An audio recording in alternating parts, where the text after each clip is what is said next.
The Cuban Missile Crisis. Why did the US want containment? When the dust settled across Europe at the end of the Second World War, what emerged were two new world superpowers, the USA and the USSR. The old age of empire was over. Britain and France, devastated by war, would never recover from the economic impact of a 6-year battle. These two new superpowers were fundamentally ideologically opposed. On the one side, capitalism, with its love of profit and individual freedoms.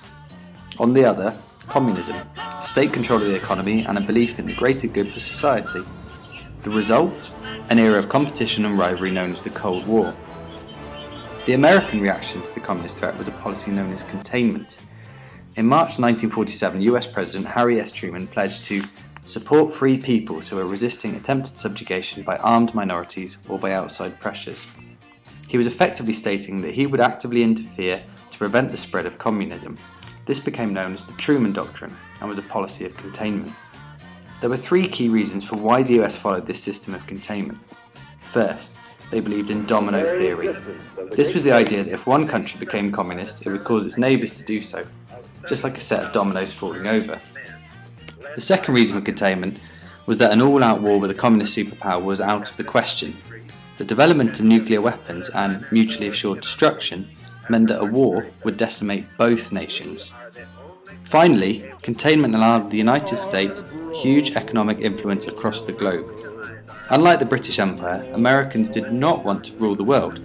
What they did want were trading partners, a network of friendly trading states that would allow the US economy to boom once again. A prime example of America's financial clout can be seen in the fact that the UK paid its last repayment of Marshall Aid in 2007. Incidentally, Britain borrowed $5 billion in aid from America and paid back $7.5 billion, 50% more than they borrowed.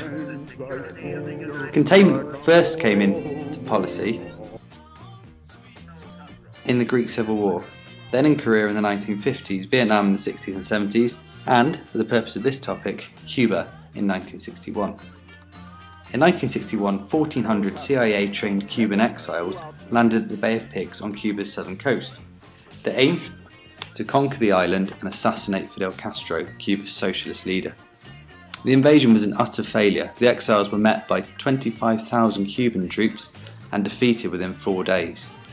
Containment had failed. What's more, the attempted coup served to turn Castro even further towards the Soviets and set up the showdown for the Cuban Missile Crisis a year later. Thanks for watching, and don't forget to follow @ChapstoHistory.